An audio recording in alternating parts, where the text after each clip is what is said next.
I begin with an apology because though I had initially thought of spending the whole afternoon here and meeting all of you at leisure, exchanging ideas, getting to know you, certain commitments have come up in India, as a result of which I am taking a flight at 7 o'clock today and need to rush back to get to Schiphol Airport on time. But let me congratulate the FCCI for this initiative, for bringing everybody together, for inviting me and greeting me, for hosting a reception in my honor, in the honor of I thank all of you on behalf of my wife too. And I have to say that Mr. Lakina and Mr. Jasbir Singh were one of the first visitors to my office after I took charge. They came and briefed me about the FCCI. They told me about what their plans were. And despite all the busy period I was going through at that point of time preparing for our Prime Minister's visit, I agreed immediately to be part of this discussion and to attend this function. I would also say that I am particularly grateful and appreciative of Mr. Lakina, whom I believe is a founding father of this organization and many other organizations here. Because throughout the preparations for the Prime Minister's visit, he was one person who repeatedly called me, asked me whether we needed any help, whether we needed any support. He tried to mobilize some resources from the community. We did not ultimately need to use it. He sort of bounced off ideas. He listened to my ideas and tried to support us in any way. Thank you very much, Mr. Lakina, and honestly, I thank him on behalf of all of you, because this is the kind of support that the embassy needs, not just when a Prime Minister comes to India, but at all times. But having said that, let me also thank Dr. Subramaniam for setting the context by highlighting two important points with reference to what Mr. Lakina had said in his PowerPoint presentation. One, it is true that India's demography is going to be one of its biggest assets. This is a reality which has been known in India for 10 years or 15 years now.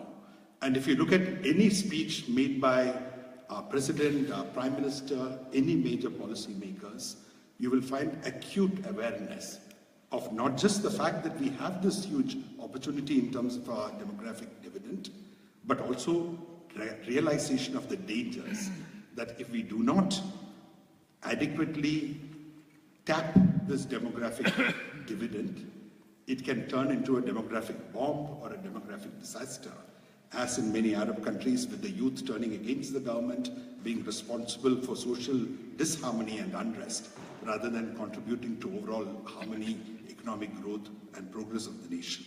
So there is within India acute awareness of the importance of the demographic dividend. Our Prime Minister has repeatedly talked about the 3 Ds, which he thinks defines India and are key to her success in the future. It is democracy, it is demand, and it is demography. But having said that, what is the key ingredient that India needs to be able to tap this demographic dividend? It is skill development. We have to be able to train our people in the needs of modern societies in order to be able to equip them to provide services and products that are relevant for today's world. And skill development is a very complex process which is closely linked to demand within India as well as demand outside, and a rapidly changing society where every second new products are coming into the market, technology is being used, new services are being produced, and also a global market. Tom Friedman wrote about the world being flat in 2005. It is 12 years now. Bill Gates wrote about business at the speed of thought in 1999. So in the last 2 decades, the world has been changing so rapidly, technology has been progressing so exponentially, that there is only one truth left, that not only is change going to happen, but the pace of that change is going to happen more and more. The pace will increase. It will become faster and faster. And under this circumstance, It is no longer human beings. You are having jobs. What is the big crisis, economic crisis in the US? What is the economic crisis in Europe? Jobs do not exist. Jobs are vanishing. It is a reality even in India. The economy is growing, but jobs are not growing. And jobs are increasingly being taken by robots. Human beings are being replaced by artificial intelligence. So this is the world into which we are moving. And there must be a recognition and understanding of this world and how we are going to respond to it. Our young people need to be educated and trained in a manner we have never seen it before, the world has not seen it before. And this is a challenge which confronts every society. Because our numbers are larger, the problem is even bigger for all of us. And every single child, every single student has to be educated to learn, to relearn, a point which Dr. Subramaniam emphasized. They have to be learned to adapt. They have to learn to work in the global marketplace. They have to learn, they have to be taught to acquire skills which they have never had before, to change jobs where required. If one industry goes out of fashion, to shift completely to an industry. So the whole world is going through a very complex phase which does not permit simple definitions, simple equations. And in any discussion of Europe taking advantage of India's demographic dividend, or India trying to use its demographic dividend to have a mass migration program towards Europe, as very rightly pointed out by Dr. Subramaniam, the biggest hindrance and the biggest obstacle is politics in Europe. And politics not just in Europe, politics across the Western world. All of you are here as members, valuable members of this community for many, many years. Many of you, if not most of you, are probably Dutch citizens. You speak Dutch, you vote in elections here, you contribute, you pay taxes, you contribute to this economy. Each one of you has a role to play, must have an understanding of the politics of this country, and must also try and contribute to the politics of that country, through which we can see how both benefit. India does not seek from any country in the world one-sided benefits. The age has long passed when India was dependent on handouts, when we waited for ships to come to our ports with food so that we could feed our people. That day is gone. All we seek is two-way relationships. We want win-win relationships. Of course, we will do something if it brings benefit to our country, but we are very keen any sustainable relationship should bring benefit to the other partner too. So all India talks about is win-win relationship. If today there are 200 Dutch companies investing in India and working in India, there are 200 Indian companies investing in Netherlands and working in Netherlands. There are companies across Europe, across the US. India is one of the largest investors in UK, contributing huge amounts of jobs to that economy. In every interaction with business or government in Netherlands, we put across the point that Indian companies, Indian people are here, and if you bring more Indian talent to this country, your competitiveness will improve vis-a-vis other countries, vis-a-vis other companies. We are here to help you become even better at what you do. We are here to help you become world beaters. Therefore, to go back to demographic dividend, if India has to harness its demographic dividend, if all of you gathered here would like to help India harness that demographic dividend, I would say, please also pay attention to what happens in this country. Dr. Subramaniam referred to the debate on refugees. Refugees is one issue, but there is a larger debate on multiculturalism. There's a larger debate on pluralism. What is the nature of the society? Where should the society go? And there are different political parties here. There are different views. There are different ideas. This is a wonderful democratic society. And for those who are, I think, and even an Indian citizen has the freedom to express his views here. And for those who are Dutch citizens, please participate in this debate. Please contribute to this debate. Please engage and tell people here how India and Netherlands can work together, how we can benefit, or this country and this society can benefit by more Indian talent coming here, and how by combining it. Netherlands is a country of 17 million people. India is a country of 1.25 billion people, which is growing at a rate of 7.1%. The kind of opportunities that exist in India, few countries in the world have to offer. Yes, there is China, but China is already peaking in terms of its economic growth. India is starting in many sectors. There are huge opportunities for the people of Netherlands, for the country of Netherlands, for the companies in Netherlands, for the government of Netherlands in India. And there are huge opportunities. As a small country, India can bring the value addition to Netherlands, which will enable Netherlands, which already is a world beater in many fields, to truly rise to the top of the world table in every sector possible. And India is ready, India is willing, and we are committed to do this for Netherlands if we can work in partnership.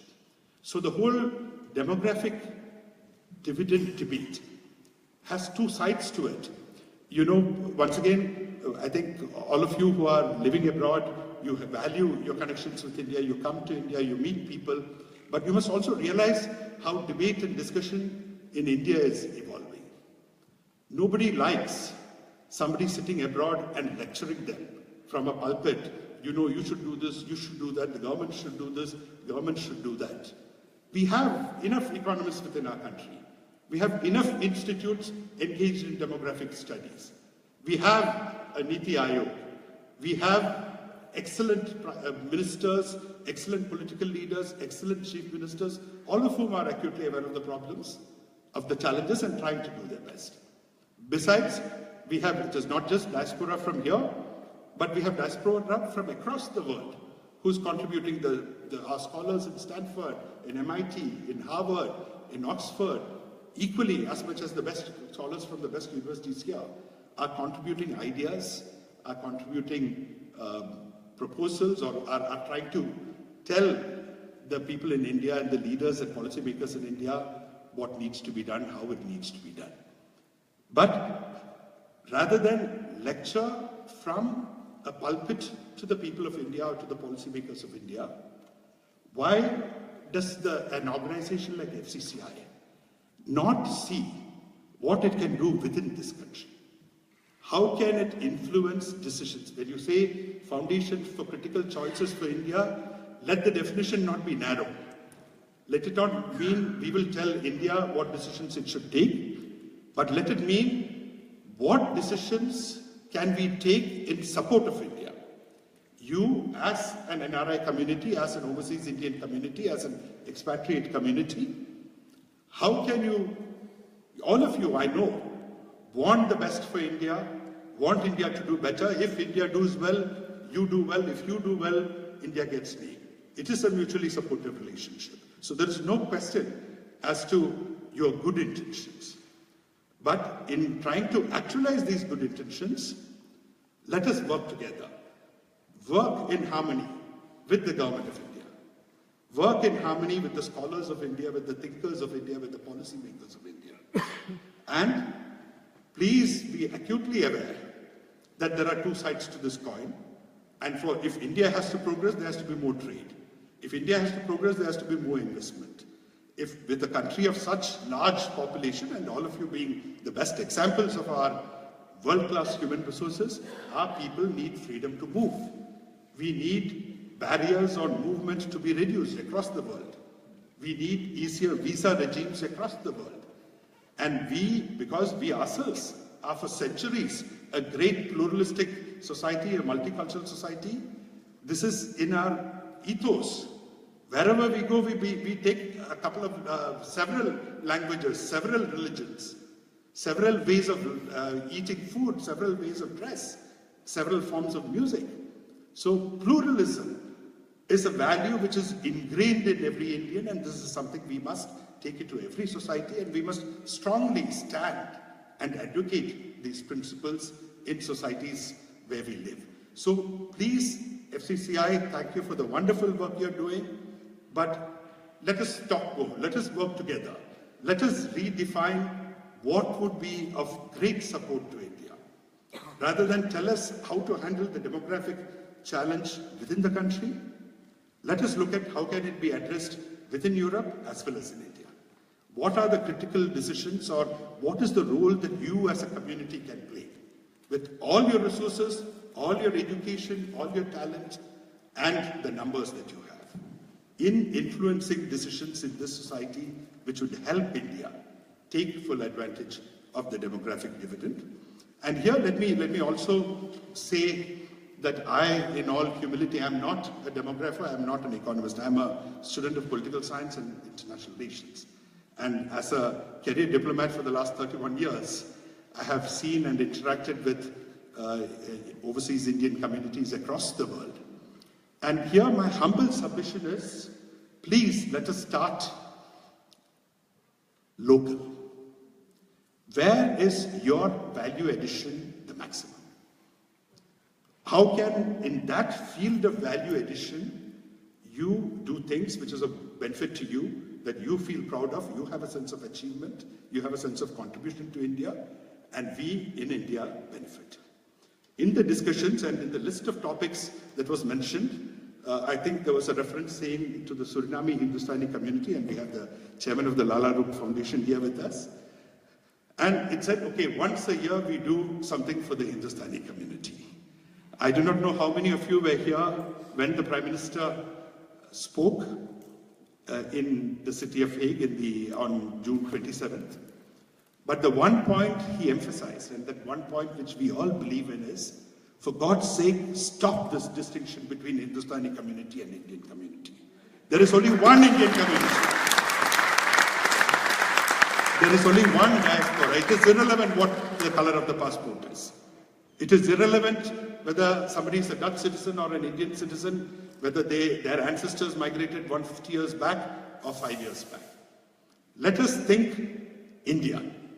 We are all Indians, and collectively the Hindustani community is the pride of India. And they are an integral part of India, so it is not one. Let everything to do with Hindustani community infuse all the activities of not just FCCI, but every organization, every Indian NRI or overseas Indian organization here in the Netherlands. When I'm 21 days old in this city. And if I say, I may make mistakes, I may say things out of ignorance because I have not come across it, I have not been told about it. But honestly, I am yet to see one book which in English tells me what the Surinamese Hindustani community is all about. I am yet to find, in my home state of Kerala, somebody has been enterprising enough to create a wonderful website. Please, I recommend all of you to go and see it, called The Dutch in Kerala, which gives wonderful descriptions of the history, of the monuments, of the culture which the Dutch brought with them, the fusion which has been created in Kerala. He is trying to educate the people of Kerala on what the Dutch contributed in the mid-17th century. Can the FCCI create a website in English, in Dutch, and if possible in Hindi, which highlights the contributions of the entire Indian community in the Netherlands to the Netherlands, starting with the Hindustani community, with their contributions, their history, the saga of their achievements, their political leaders, their activities, whether in the field of academics or in the business. Can we look at how, a point I mentioned earlier, Indian companies and Indian talent is adding to the competitiveness of Netherlands? Can we, just like somebody in Kerala is trying to educate them about the Dutch in Kerala, can we, as the overseas Indian community, educate people in the Netherlands in Dutch on the history of India-Netherlands relations? I find, in fact, it came as a very big surprise to me that the history, the Dutch history in many parts of India is still remembered. And it's remembered, the memories are very different from what, or the colonial experience was very different from the Portuguese or from the British. And the Dutch do not have a strongly negative impression on any Indian. But here the people of Netherlands have gone far beyond. The Dutch East India Company is a blip in the history books. In modern day contemporary politics, history doesn't figure more prominently. They are focused on European affairs. They are focused on their future. How can we use the history of our connections to create a sentiment within the people of Netherlands that will ignite their curiosity about their past vis-a-vis India, which is where we are concerned, which will lead to people-to-people exchanges, which will lead to exchanges in the field of tourism, and going on lead to business and economic and commercial activities that will strengthen both our countries. Can we look at, the Prime Minister was here, he met the Prime Minister of Netherlands, he met senior officials of the government, he had a round table with about 15 top CEOs of Netherlands, he met the King, he met the Queen. One sentiment ran through all these meetings. There are the areas where Netherlands has its strengths, are the areas where India has its maximum needs. How do we combine the two? We are talking about demographic dividend. In how many areas of skill development can Netherlands contribute? Which sectors in the Netherlands economy can be profitably used by young Indians for the future? And how can the overseas Indian community, how can the organizations here, not just do academic studies on it, but actually handhold and shepherd the whole process? Can the Indian community here pool resources, create one skill development institute in any part of India, which will not only train young people, but which will guarantee them jobs after the training, either in India or in Netherlands or anywhere in the world? Can you identify sectors, experts, institutions? Netherlands has wonderful institutions in every field of its strength, whether it be water, whether it be renewable energy, whether it be ports, whether it be logistics, inland waterways, you name it, agriculture, food processing. In every one of these areas, it is possible to create skill development institutes. You, as the Indian community in Netherlands, can take the lead in bringing the talent together, in pooling resources, in harmonizing with the government's objectives, and in actually making a huge improvement in the quality of life of young people in India. So I could go on, and I think this is just the beginning of a conversation. Let me conclude with just two thoughts. One, within our embassy, we had a little discussion a few days back after the Prime Minister's visit on what all we should do in the future, and we, with our limited resources and limited manpower, will try and do our best, and we hope you as members of the Indian community will strongly stand by us in everything that we do for the betterment of India-Netherlands relationship. But so one of the ideas which came up was on Gandhi Jayanti, on October 2nd, which is coming up, which is the birthday of Mahatma Gandhiji, which is also today declared by the UN as the International Day of Non-Violence. Well, I think the clapping is a little premature because, yes, we all know Mahatma Gandhi is a great man. There are, I'm told, more streets named after Mahatma Gandhi in this country than any country in the world. There are probably more busts of Mahatma Gandhi than any country in the world. Can we take this one step forward? Can everybody gathered here and whoever else we can harness, unite together to create a mass movement whereby individuals go to schools, to colleges in the Netherlands where we have Dutch students, where Dutch is the main language, and talk to them about Mahatma Gandhi. Educate them about Mahatma Gandhi, have discussions about Mahatma Gandhi. Can Gandhi Jayanti be marked in a manner it is not marked in any other country of the world? I leave this thought with you. I await your feedback and we shall continue to discuss. We have time till October 2nd. And lastly, let me just say that there were references to this 21st century belonging to India. The 21st century can belong to India if we in India, whether within the country or outside, can truly live up to our full potential. India can rise to the leadership of the world, to the highest, to the ranks of the biggest and the most powerful and the strongest and the most influential countries in the world, if we can pool our resources, if we can act in harmony, if we can understand each other, and if we can be focused in what we need to achieve. Within India, There are a huge number of flagship initiatives which has been launched by our Prime Minister. There is both tremendous dynamism as well as great determination and drive to take India to great heights. Please be partners in this process. Please join hands with the people of India, with the institutions in India, with anyone and everyone connected to India. Bring all your resources, all your talent, all your energy, so that we can truly take India to the great heights that we would all like to see her in. And when I say great heights, I do not mean military power. I do not mean political influence.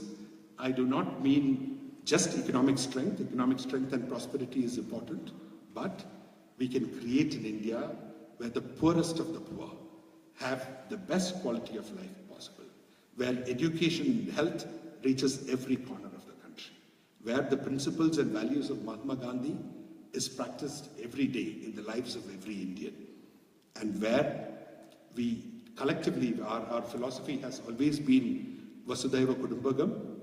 We all know the song Sare, like we all sort of know what Loka Samasta Sukhino Bhavantu, this has been our mantra, by which we have always prayed for prosperity and welfare of the people of the world. Let us truly be global citizens who take the best values of India to the world, and in the process do good for ourselves, do good for our community, do good for the host country in which we live in, and for India. Thank you very much.